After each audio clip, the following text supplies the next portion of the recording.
Okay, Daniel chapter 4, verse number 13. Opo, good morning sa mga nasa YouTube. Good evening kahit saan man po kayo ng timeline, ano po, time zone, ano po. Okay, sa Daniel chapter 4, verse number 13 po tayo sa part 2 ng Divine Council, ano po. Part 2 po tayo. Yung ating papag-aralan last Sunday itong paano ginamit ang Elohim sa Bible. Ano po? Ngayon punta po tayo sa part number 2. Daniel chapter 4 verse number 13. This study is inspired by the eclectic version of the Bible, na kung saan we do not only dwell on a specific versions, but we sa pamamagitan ng mga pag-aaral po natin, observe the eclectic version of interpreting or studying the Bible, which is a good way. So Daniel chapter 4 verse number 13, kita natin sa ating screen. Ang sabi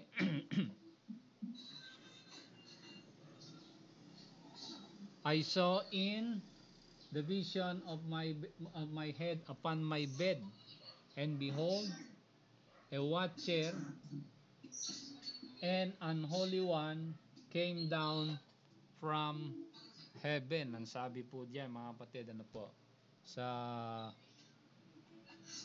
Daniel 4 verse number 13. And also sa verse 23, it was repeated. Ito pong binabanggit dito, where the Bible says, and whereas the king saw a watcher and unholy one coming down from heaven po, and administering itong judgment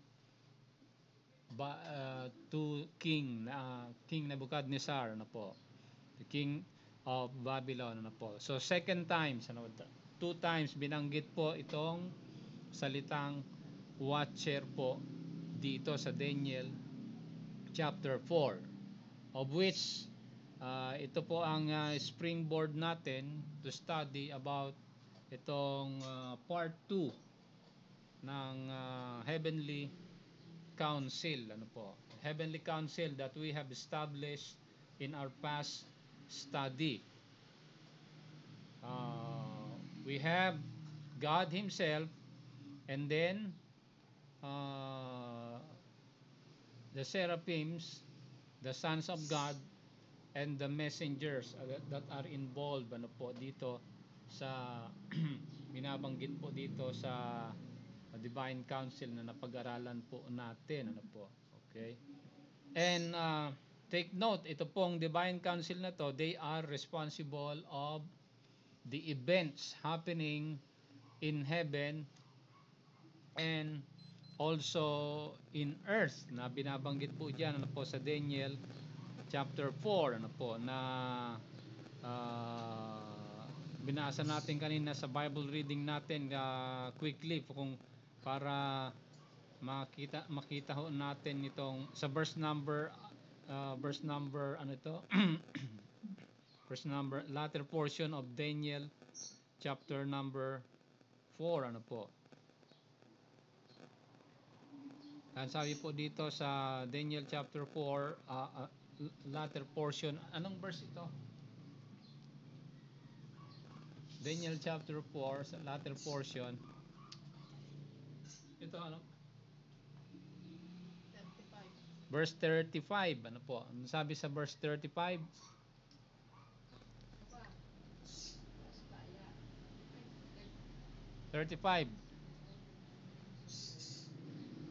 Okay, tingnan natin sa verse number 35. 35 na ba yan? So, the Divine Council are responsible. Ano ba itong Divine Council na ito? That we have studied in the latter verses last Sundays, ano po, past Sundays, marami na pag-aralan natin. The Divine Council composed of God Himself, and then the sons of God, and the messengers, or ito pong mga angelic beings, ano po. They are responsible of what is happening around the universe, in heaven and in earth. Ang sabi diyan sa verse number, ano ito ulit? 30, 35. Ang sabi diyan na po, and all the inhabitants of the earth are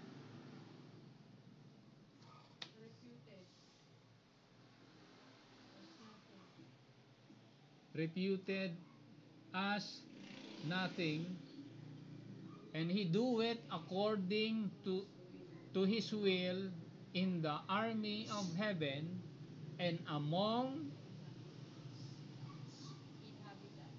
the inhabitants of the earth.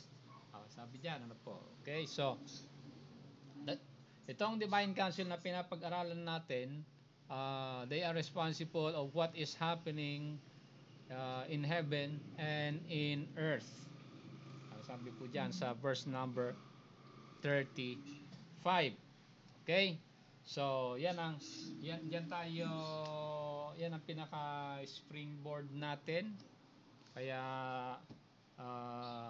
yung last Sunday na pag-aralan natin, ito pong usage ng the word Elohim, ano po, which was mentioned in the Bible 2,300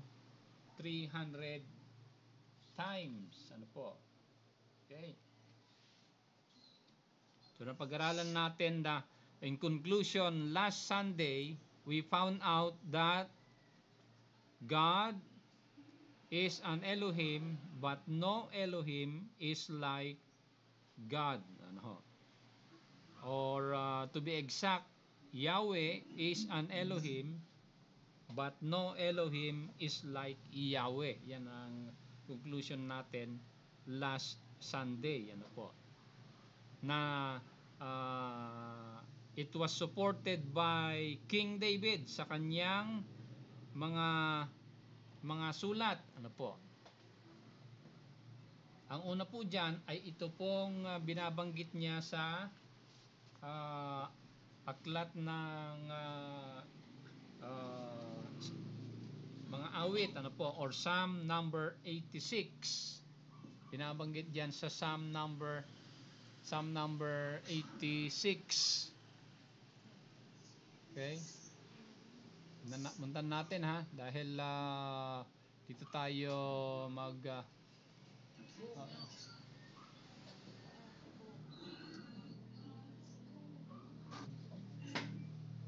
Psalm number 86. Ikaw na nga, oh. Psalm number 86, verse number 8. Tignan natin ha, dahil mahalaga itong to support itong statement or conclusion natin last Sunday. Psalm 86 verse 8. Anong sabi diyan?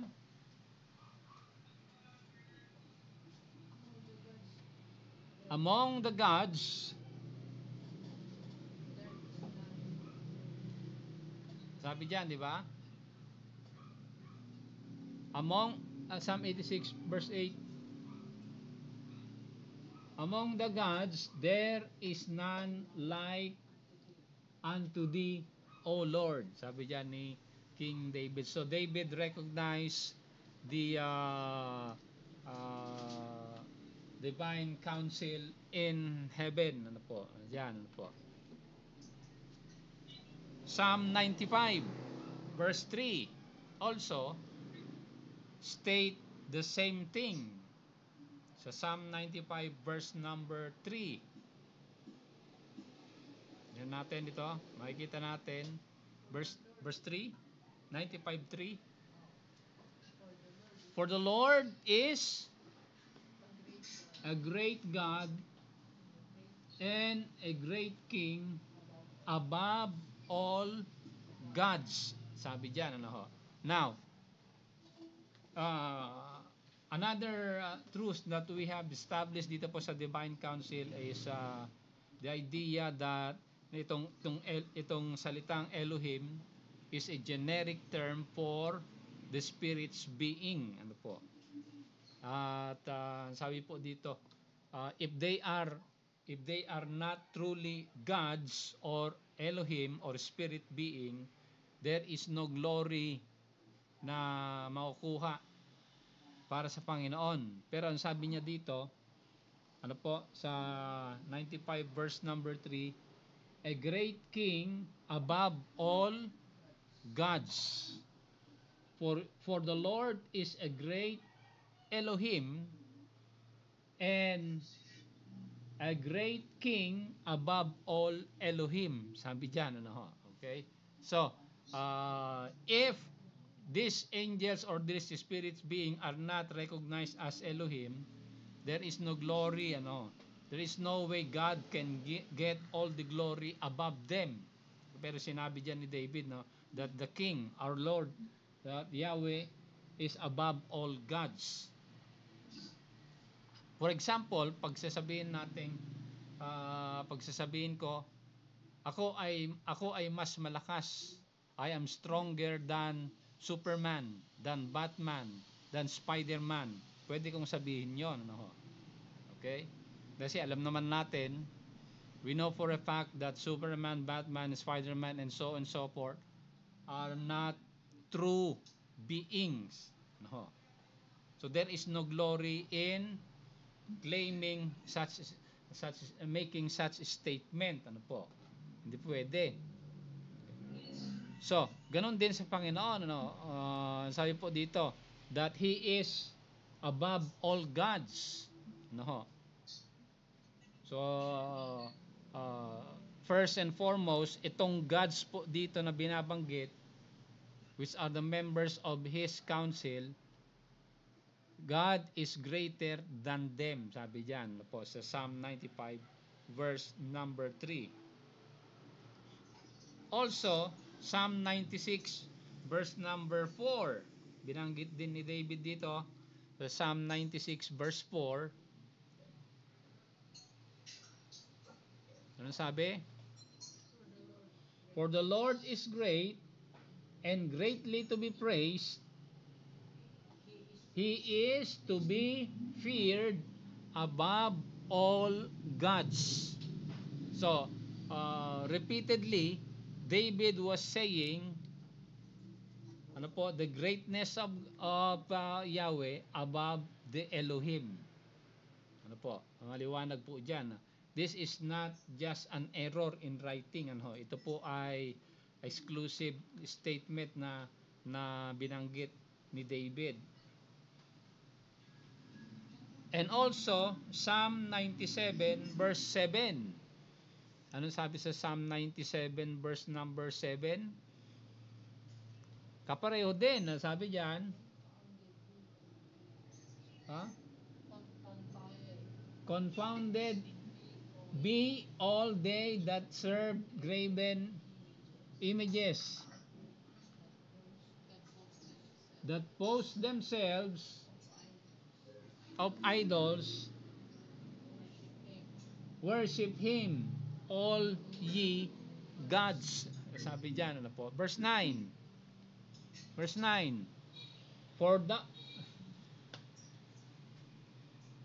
thou, Lord, art high above all the earth, thou art exalted far above all gods. Sabi diyan, ano po?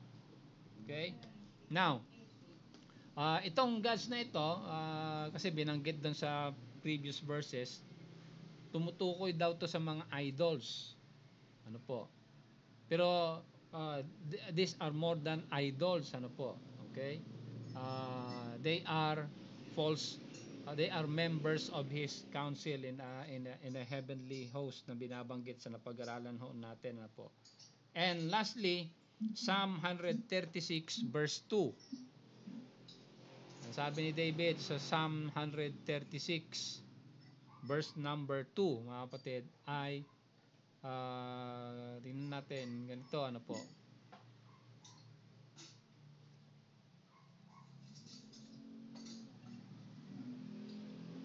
O give thanks unto the God of gods, for His mercy endureth forever. So yan, maliwanag po sa mga verses na yan, ano po.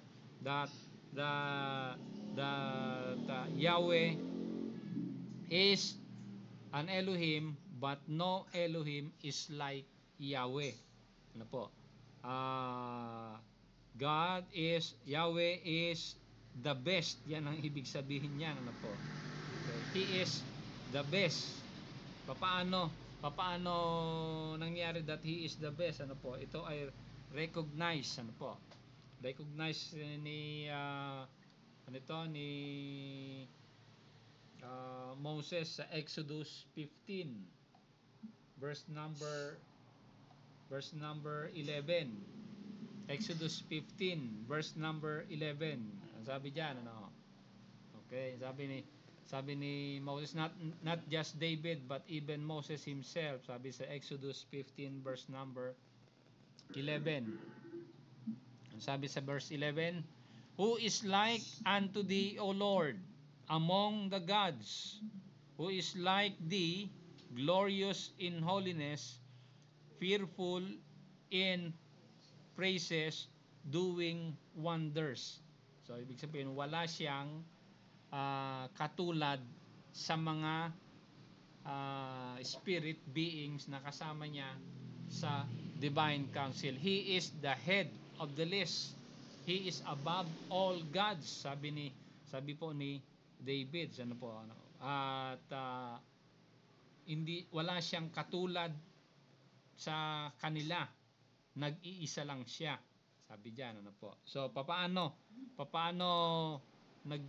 anong pagkakaiba ng Panginoon sa mga Elohim, sa mga spirits being? Yan ang topic natin ngayong umaga. So puntahan natin itong Deuteronomy 4:35. Nasabi diyan sa Deuteronomy chapter 4 verse number 35.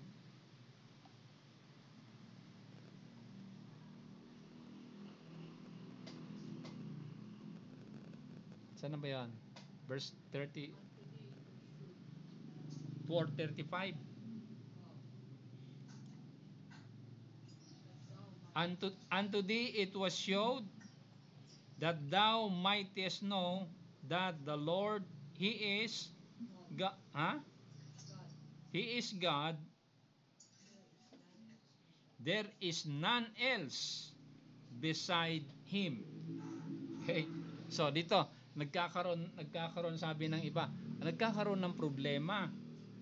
Kasi binabanggit daw ni Moses dito na wala siyang kapareho. Totoo naman, wala siyang kapareho. Ano po?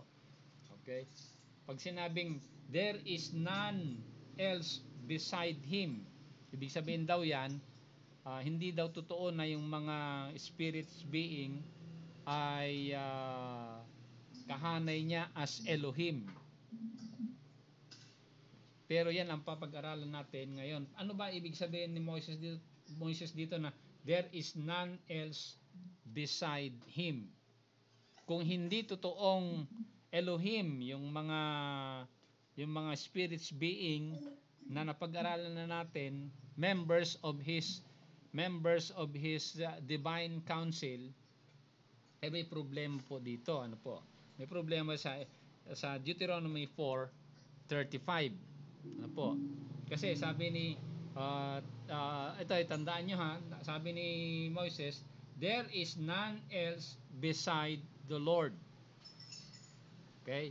Yan ang sabi ni Moises. Pero pag pupuntahan natin yung itong napag-aralan natin nung nakaraang linggo, pagpuntahan natin itong Psalm 82 verse 1. Ano sabi sa Psalm 82 verse number 1? Malalaman natin kung ano talaga ibig sabihin dito ni Moises nung sinabi niyang there is none else beside Him. Okay? kung ang ibig sabihin ng there is none else beside him ay wala na siyang kapareho as spirit being, may problema tayo dito sa Psalm 82 verse number 1 na ang sabi, anong sabi diyan? God standeth in the congregation of the mighty. Alam na natin sino yung mga mighty yan. Yan yung mga sons of God. Okay? At sabi diyan, He Yahweh judges among the gods. Ayan, ano ho. So, merong totoong Diyos na ang pangalan ay Yahweh, pero marami ding Diyos na kasama niya, sabi diyan sa verse number 1 ng Psalm 82 na He is the leader. Ano po? So David recognized the plurality of spirit being dito. Not plurality of deity, but spirits being. Ano po? Okay? So, sabi ni Moises, there is none else beside him. Sabi naman ni David sa Psalm 82 verse 1, God is judging among the gods. Okay? So, meron tayong ano ibig sabihin nito? Parang conflict sa scripture. Parang magkakasalungat. Okay. Pero ito ang rule sa pagdating sa interpretation sa salita ng Panginoon. Pagka nakakabasa ka ng contradiction sa salita ng Panginoon, merong nakatagong magandang katotohanan diyan. Kaya dapat alamin mo papaano malaman yung hidden treasure kumbaga na nakatago sa mga alleged discrepancies sa Bible. Paano natin reconcile nung sinabi ni Moises, there is none else beside him. Pero sabi dito ni David sa Psalm 82 verse 1, God is judging among the gods. Okay? At taas mo nga verse numbers sige, taas patin natin yung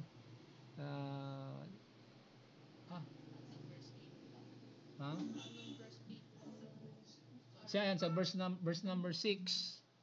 Sa verse number 6 sabi diyan, I have said, ang sabi ni Yahweh sa kanyang mga spirits being members of the divine council, ye are gods. Sabi ng Panginoon, kayo ay Diyos, sabi ng Panginoon sa kanila. Ano po? Yung gods diyan is not referring to one and only God, but he is referring to the spirits being. Okay? The Elohim, sabi diyan. Ye are gods. Sabi diyan, ano po? So kung hindi totoo na mga Diyos sila, hindi sasabihin ng Panginoon yan, ano po? And also, sabi diyan, all of you are children of the Most High. So ito, sino-sino mga ito? Ito yung mga sons of God, ito yung mga angelic beings. Maliwanag, ano po? Okay, yan ang sinasabi at face value by the scripture without any preconceived ideas. Ano po? Okay? God recognized them as spirits being. Hindi ito tumutukoy sa mga tao na binabanggit sa Exodus na kasama ni Moises, ano po? Yung mga elders daw, ano po? Okay, pero dahil ito ang tinutukoy ni David po dito, they are children of the Most High. And also sa verse number 7, ano ang judgment ng Panginoon sa kanila? Ye shall die like men. Bakit sinabi ng Panginoon na ye shall die like men if they are spirits being? Okay? And fall like one of the princes. Sabi po diyan, alam na natin sino yung mga princess na tinutukoy diyan. By the way, itong princess na ito po yung synonymous term doon sa Daniel chapter 4 na mga watchers. Ano po? Okay? 2 times binanggit lang sa Bible yung salitang watchers. Ano po? Kapag kukunti lang binanggit yung isang bagay, yan ay exact na mga watchers. Ano po? Nowhere in the scripture binanggit na yung mga watchers referring to the princess or mga leaders ng mga sons of God. Dito po sa council, sa divine council sa Psalm number 82, mga kapatid. Ano po? At saan natin mababasa ito? Saan natin mababasa itong mga princess or mga watchers na ito? This will lead us back to Genesis chapter 6. Ano po? Yung mga sons of God doon that influence men to be wicked. Ano po? And kung babasahin natin yung mga supporting documents na uncovered by archaeologists, ano po, as far as yung date, exact date niyan, yung tinatawag na between the Old and the New Testament, ano po, during the time of the Second Temple.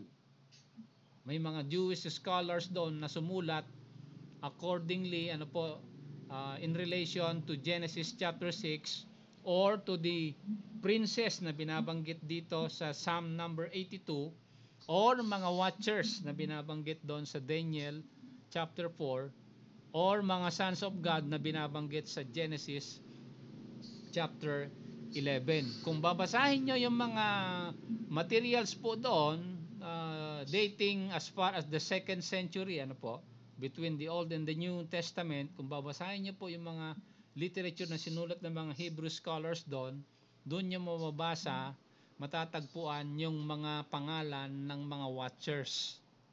Ano po?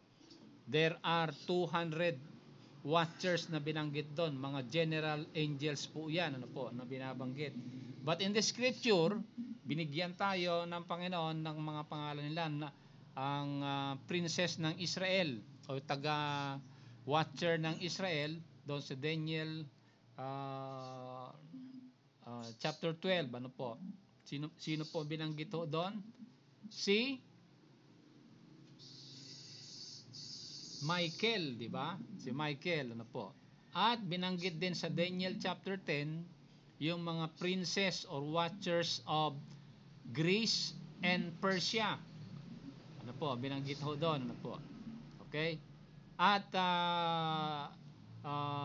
kung pupuntahan natin yung mga materials na binanggit na natagpuan ng mga archaeologists sa Dead Sea Scrolls, ano po, sa Cave of Qumran, basa nyo doon yung mga pangalan nila, ano po, mga 200 watchers daw yon, ano po. Pero ito lang, konti lang binanggit sa salita ng Panginoon. So, ito po yung divine ito po yung divine council ng Panginoon, ano po, na they are spirits being, and God and Yahweh is the head of them na binabanggit po dito, mga kapatid, ano po. Okay, so yan ang sinasabi ni David sa Psalm 82 verse number 1. But Moses, balikan natin, sabi ni Moses, there is none like ano to?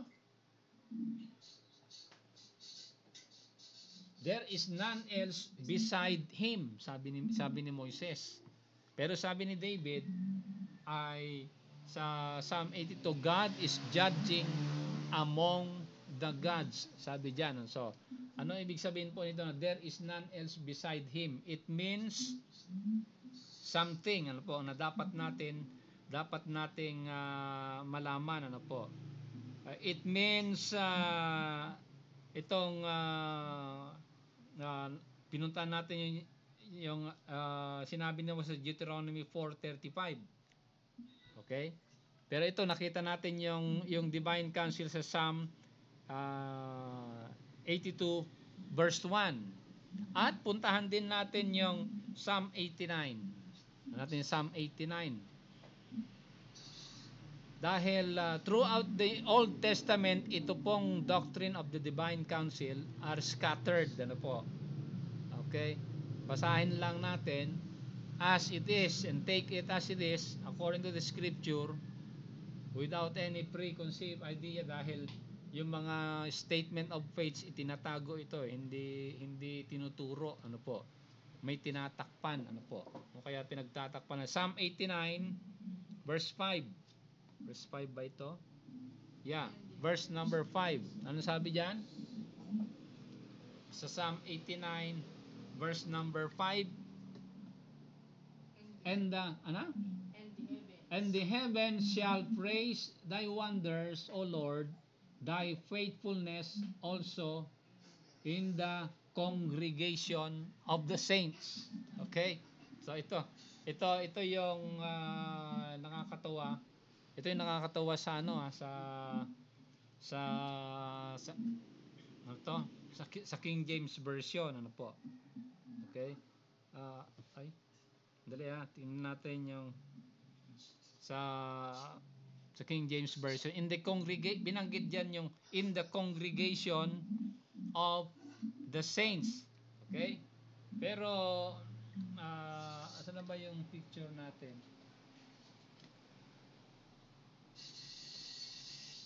Verse number 7. Ha? Verse number 7. 7 na ba 'yon? Yung verse 5 nabasa na natin. Verse 7, God is greatly to be feared in the assembly of the saints. And and to be had in reverence of all them that are about him. Okay? May nakapaligid daw sa Panginoon, ano po? Sino itong assemblies of the saints na binabanggit diyan? God is to be feared in the assembly of the saints. Saang assembly yan?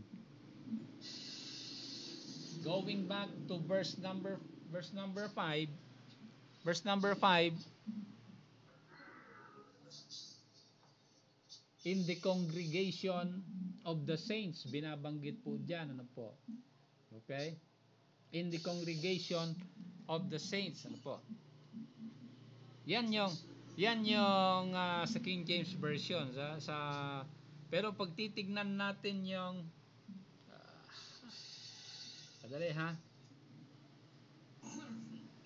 sa Psalm number 89 verse 5, sa Eclectic version, ganito ang sinasabi, ano, pakinggan niyo po dahil malaki ang pagkakaiba niyan, ano po. Verse number 5, di ba? Okay. Congregation of the saints, binabanggit diyan.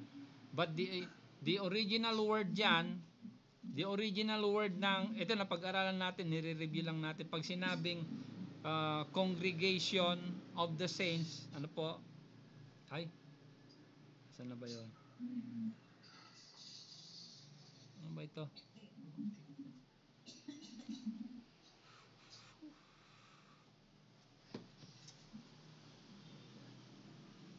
Anong verse yan? Verse number 5.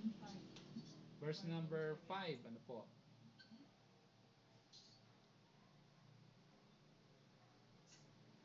Itong saints na binabanggit po dito, the Greek word there is kados, referring to the sons of God. Ano po? Okay? Kaya pagka binasa natin sa Eclectic version, ganito dapat ang pagkasulat diyan, ano po? Sa Psalm 89 verse number 5. Let the heavens praise your wonders, O Lord, your faithfulness in the assembly of the holy ones. Yan ang tama, ano? Holy ones, hindi congregation of the saints, ano po? Okay? Kasi saints dito or holy ones in the Eclectic version, they are referring to angelic beings, to the spirits being, ano po? Okay?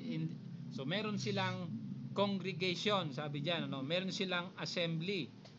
At God is greatly to be feared, sabi sa verse number 7, in the council of the holy ones, sabi sa verse 7. In the council, ito ay assembly of the saints ang binanggit diyan sa King James, but in the eclectic version binabanggit dito council of the holy ones, ano. So again, ito yung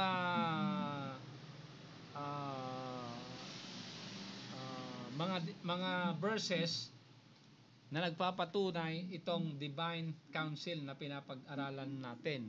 Pero ang sabi ni Moises ay there is none else beside him. Ano ang ibig sabihin ni Moses na there is none else beside him? Pero nakita natin sa sulat ni David na there are many like the Lord. Ano po?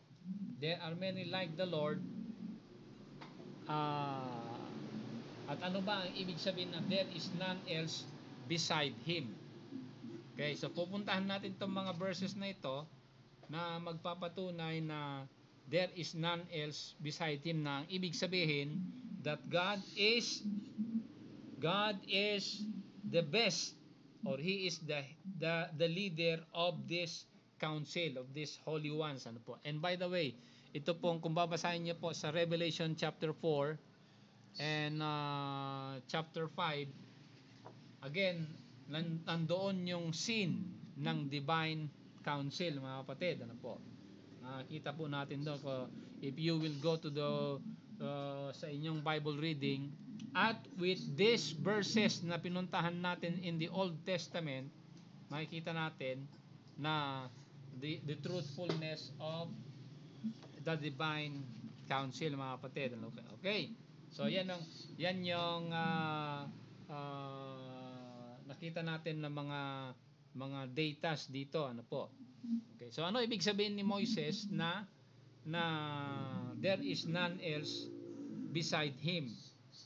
Okay, ngayon puntahan natin pala yung isa pa bago natin explain ito, ano ibig sabihin ni Moises na there is none else beside him.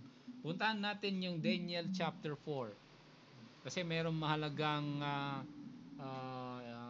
verses doon na magpapatunay na itong doctrine of the divine council is in existence dito po throughout the Old Testament, and also dito sa Daniel, siyempre sa Daniel chapter 4, Daniel chapter 4 verse number 13. Ano sabi sa Daniel 4:13? Daniel 4:13, ito nabasa natin kanina. I saw in the vision of my head upon my bed, and behold, a watcher and unholy one came down from heaven. Sabi diyan, mga kapatid, ano po. Okay, ito. Ano pala ang judgment? Ano ang judgment ng Panginoon?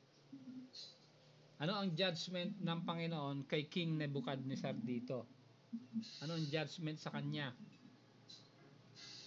Sa Daniel chapter 4.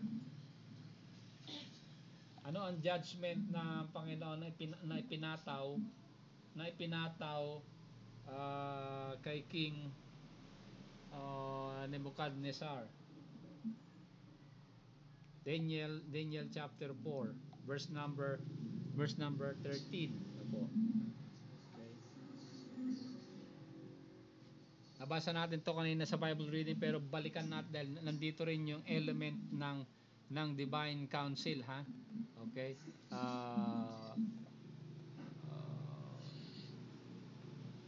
Pinuntahan din natin yung verse 13, di ba? Verse 13.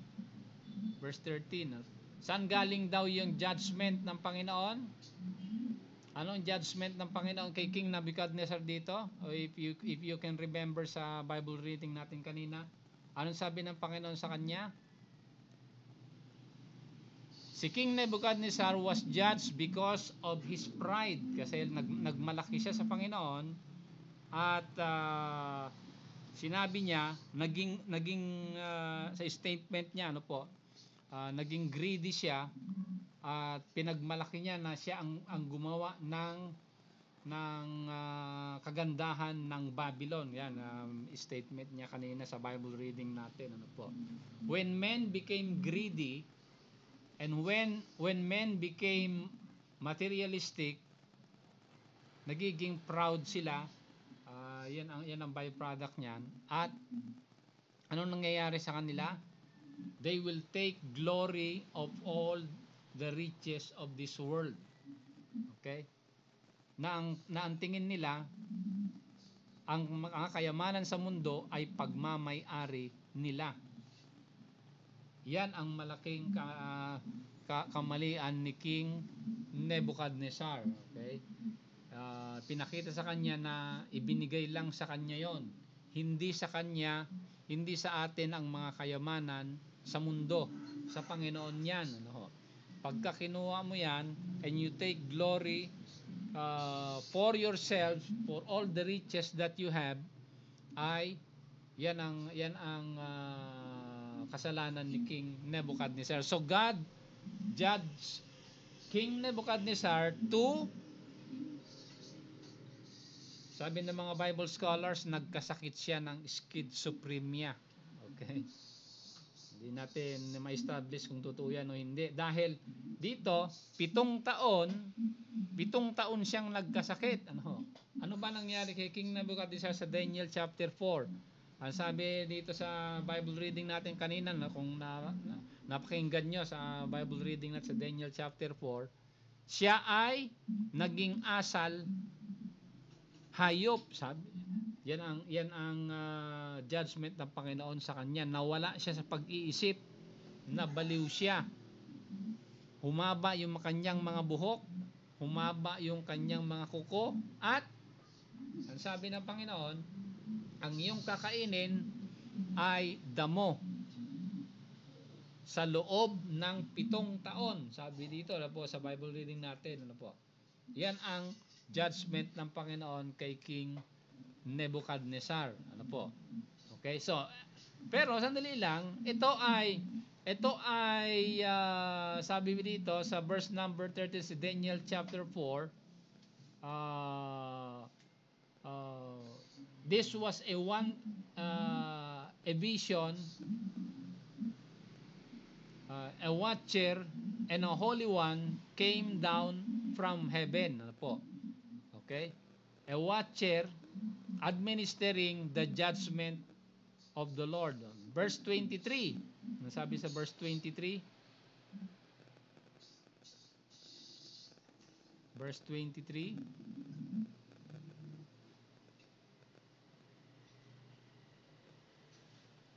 Sabi diyan sa verse 23. Ganun din, di ba? Sa verse number 23. The king saw a watcher and an holy one coming down from heaven. Sabi po diyan, ano po? Okay? So ang nag-administer ng judgment kay King Nebuchadnezzar ay itong watcher, ano po. Pero pagpupuntahan natin itong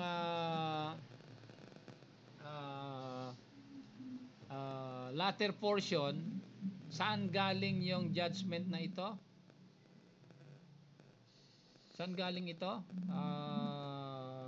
Kung makikita ko, dahil ganito rin ang sinasabi ni Moises at saka ni David, ano po, okay? So, the judgment was administered by the watcher. Sabi diyan na bumaba sa langit, at dito sa latter portion, nakita natin na this judgment came from the Holy One. Sabi po diyan, di ba? It came down from the Holy One, from God Himself. Okay? So dito sa verse number, anong verse ito? Verse number 35, ano po?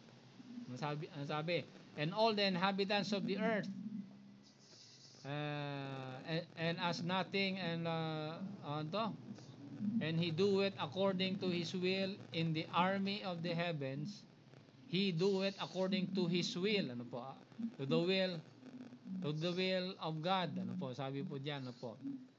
So it was decreed dito sa Daniel chapter 4, it was decreed by the divine council yung judgment ni King Nebuchadnezzar, at it was administered by the watchers. Okay?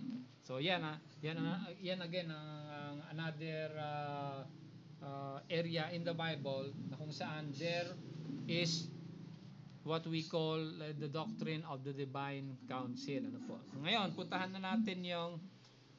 na natin yung ano ibig sabihin ni Moises nung sinabi niya, there is none else beside him. Sabi si Daniel sa Deuteronomy. Ano ibig sabihin ng there is none else beside him? Hindi ibig sabihin na wala siyang katulad. Ano? Meron siyang kapareho. All of the sons of God are Elohim. Sabi doon sa mga verses na napuntahan na natin, ano po. Pero walang Elohim na kapareho niya. 'Yon yung ano ang pagkakaiba ng Panginoon sa mga ibang sons of God, ano po. Ano ang pagkakaiba ng Panginoon sa mga spirits being, in that he is the best, ano po. He is the best among them, ano po. So yung sinabi ni Moses na there is none else beside him, it means incomparable. It was not an ano ito? Exclusive statement. Wala siyang kapareho sa Tagalog, ano po. Okay, so puntahan natin. Ano ang pagkakaiba ng Panginoon kumpara sa mga sons of God? Daniel 4:19. Ano sabi diyan? Daniel 4:19. Daniel 4:19 to 20. Daniel, I'm sorry. Deuteronomy. So, Deuteronomy 4:19 to 20. Ito, sabi ano po.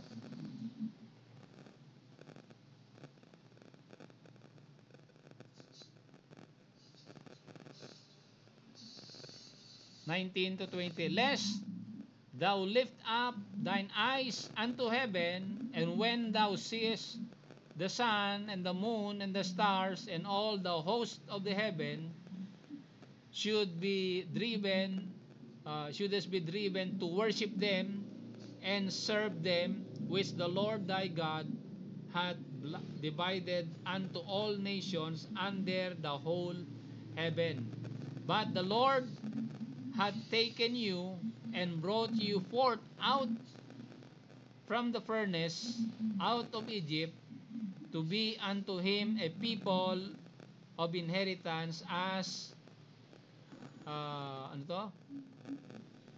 as this day. Okay? So yan,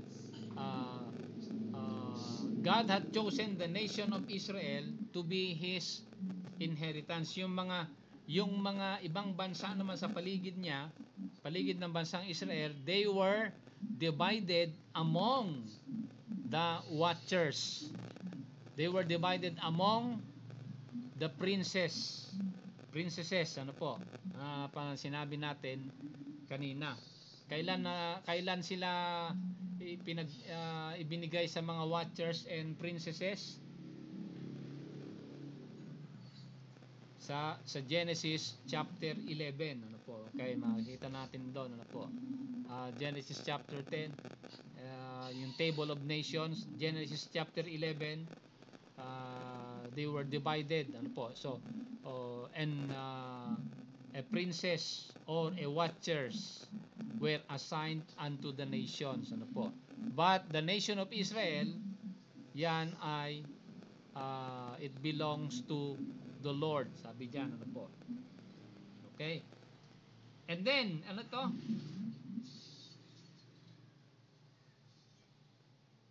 Chapter 17, verse 3. Deuteronomy 17 verse number 3. Again, sa verse number 3, sabi, ano po,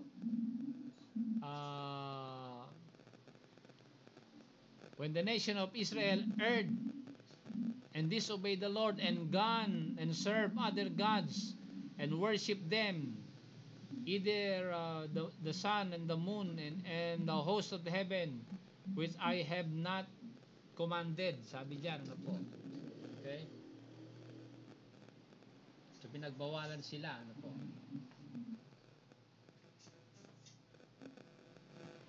But the Lord's heritage is the nation of Israel.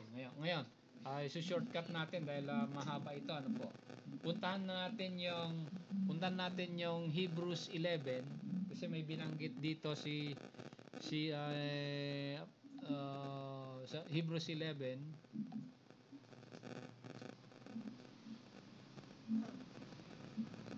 verse number 17. Kita nyo dito. Nakita natin yung pagkakaiba ng Panginoon dito. 11:17. By faith, Abraham, when he was tried, kita nyo pansinin nyo yung statement niya dahil merong lesson dito na makukuha natin. When he was tried, offered up Isaac, and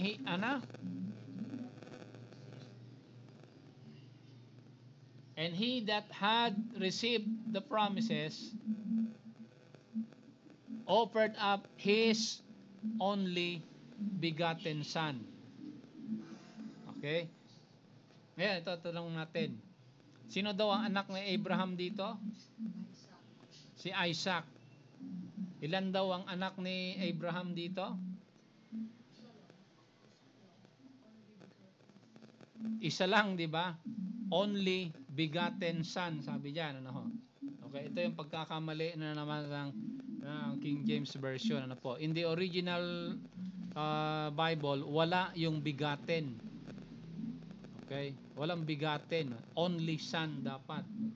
Pero kahit na, ano ba ibig sabihin ng only son dito?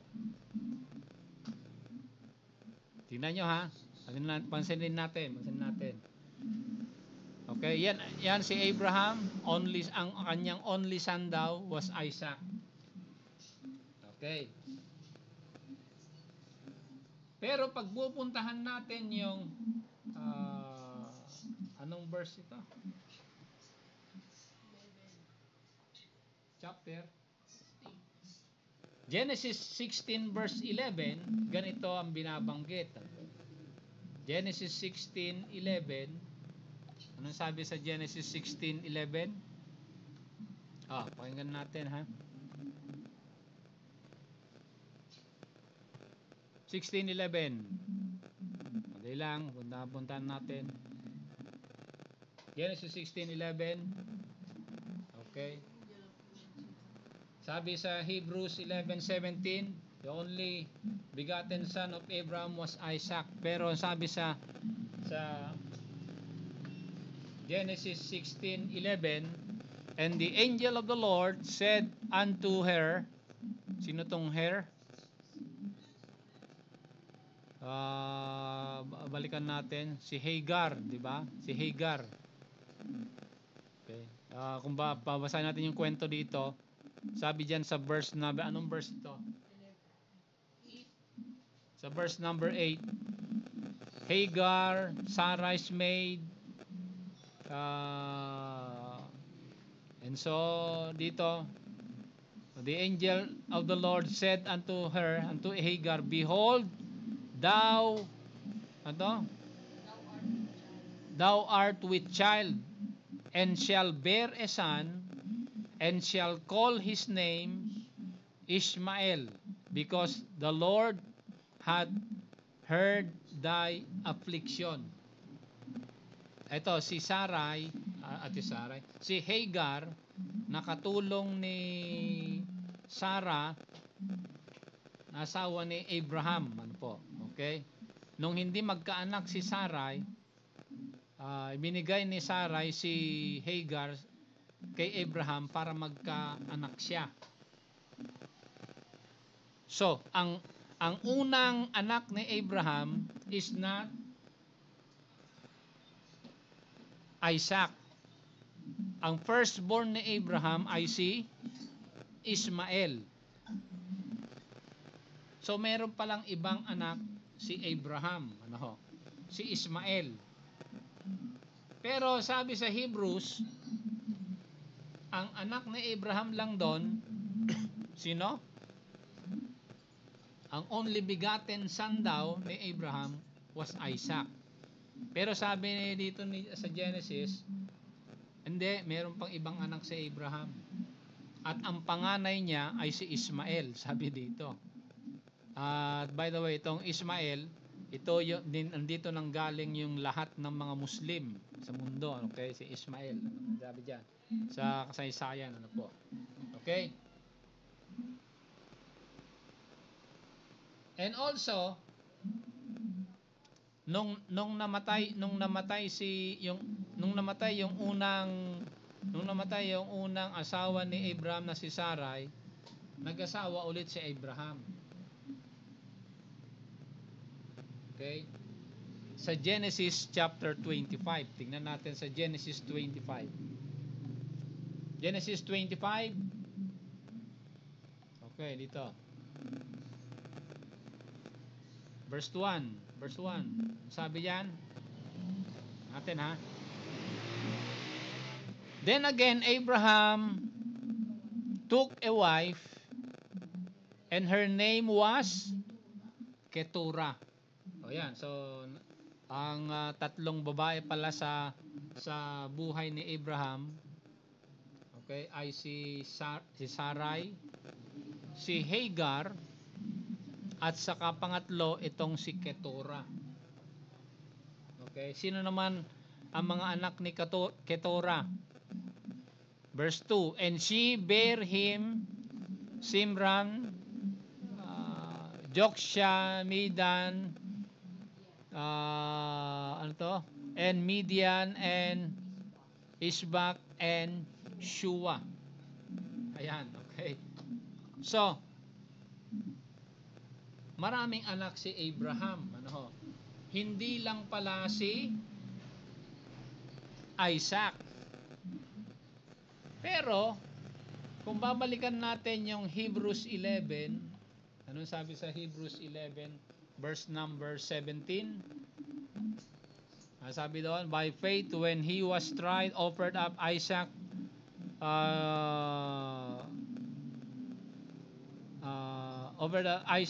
his only begotten son. Okay? Ayan. So ano ibig sabihin nito? Ano ibig sabihin po nito? Ito ang picture ng pagkakaiba ng Panginoon sa mga ibang Elohim. Okay? Kasi kapag pagpapag-aralan natin yung salitang only begotten son dito, sabi ng King James Version, itong only begotten son, the original word there was monogenes. Okay? Dalawang salita. Mono means only, genes, son. Okay? So, kaya translate sa King James Version, the only begotten son. Okay? Pero hindi yan according sa mga Bible scholars, eksperto sa mga Greek. Itong monogenes, it does not mean begotten son. Okay? It does not mean begotten son. Mahalaga to dahil ito yung pagkakaiba ng Panginoon, okay? Sa ibang mga Elohim, Ang correct translation ng monogenes, dalawang Greek word kasi yan, mono means only, and geneia. Okay? Genea, it speaks of a hindi bigatin yan eh, ano. It speaks of a uniqueness. Okay? Uniqueness of a being. So, the correct translation here is his unique son. Dapat hindi only begotten son. Kasi nga si Abraham ay maraming anak, hindi lang si Isaac. Okay? So it does not mean his only begotten son. It does not mean that Isaac was his only begotten son. It can only mean Isaac was his unique son. Okay? Paano naging unique si Isaac? Yan ang sunod na tanong natin. Paano naging unique o paano naging walang kapareho si Isaac kumpara sa ibang anak ni Abraham? Yan ang kahalintulad na tanong natin sa ano ang pagkakaiba ng Panginoon kumpara sa ibang Elohim. Ano po? Okay, kasi this is a prophecy about the coming of the Lord Jesus Christ. Ano po? Okay? Ano ang pagiging uniqueness, ano ang uniqueness ni Isaac kumpara sa ibang mga anak ni Abraham? Alam na natin kung ano, di ba? Pero para ma-refresh tayo, ang pagkakaiba ni Isaac kumpara sa ibang anak ni Abraham is that si Isaac ay ipinanganak siya with a divine intervention. Okay? Bakit? Kasi nga yung nanay niya si Sarai at saka tatay niya matanda na. Nung narinig ni Sarai na magkakaanak siya, ano sabi ng Bible? Tumawa ng tumawa, umalakhak si Sarai dahil sabi niya, paano ako manganganak? Matanda na ako, sabi ni Sarai. Okay. Hindi niya alam na ang kausap ni Abraham ay ang Panginoon. Ano? So, nagbuntis si Sarai with a divine intervention, mga kapatid. Ano ho? Okay? Hindi natin alam paano ginawa ng Panginoon na nanganak. Ilang edad si Sarai nung nanganak siya? Ha? Mahigit 90 na yata siya. Si Abraham, ilang taon na siya nung nagkaanak siya?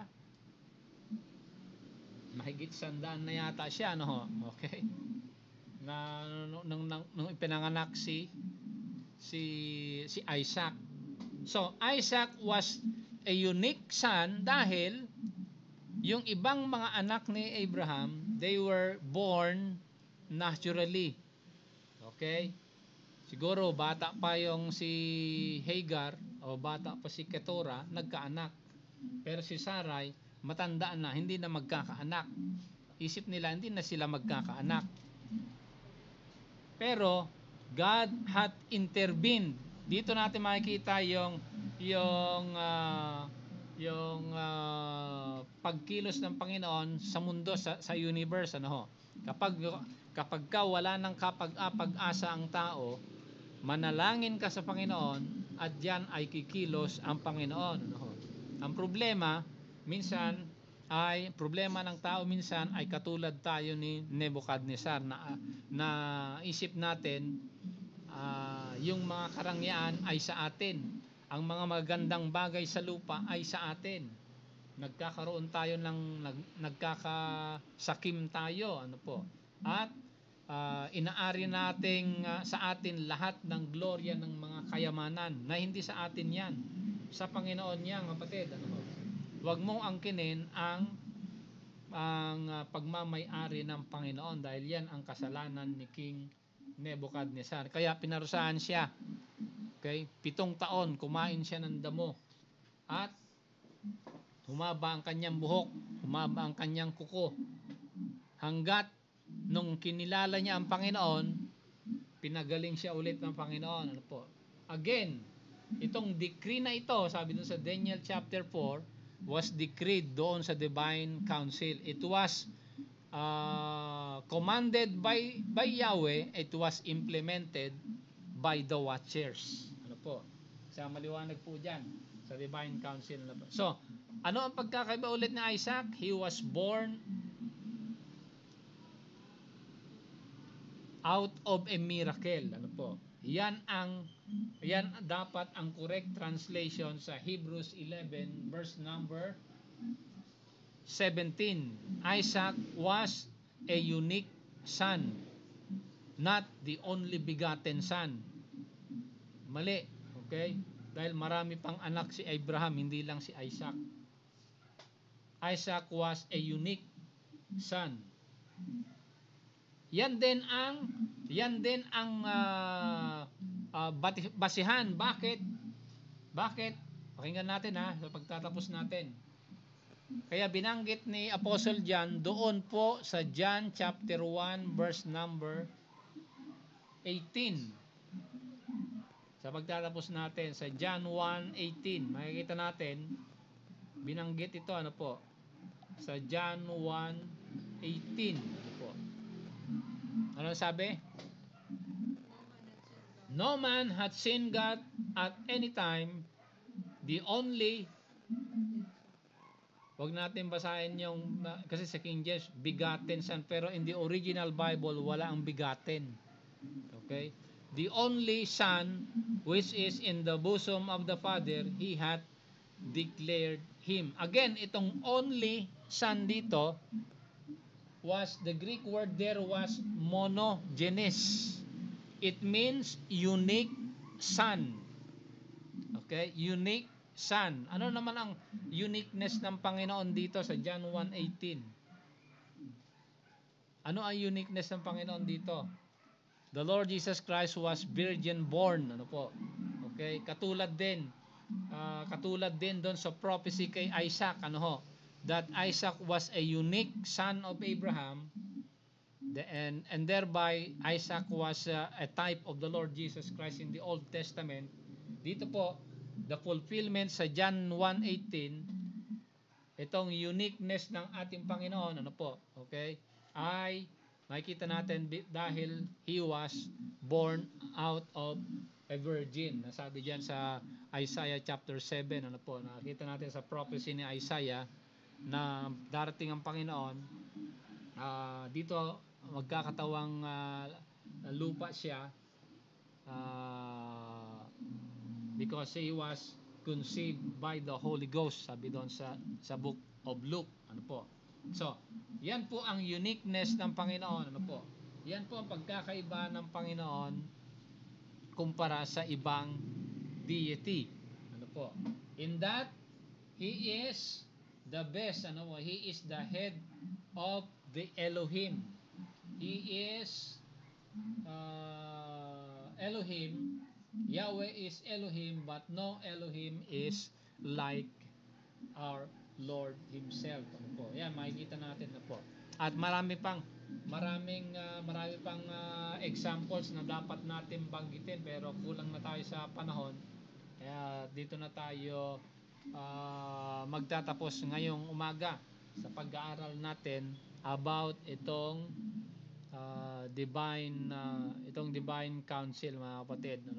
So again, pasalamat tayo sa Panginoon sa mga napag-aralan natin ngayong umaga, at nalaman natin kung ano ang kahalagahan ng tamang pag-aaral ng salita ng Panginoon using ito pong eclectic version of the Bible. Kaya kita tayo ulit sa susunod na linggo sa ating pag-aaral, mga kapatid. Okay, so closing prayer na po tayo ngayong umaga. Kita tayo ulit.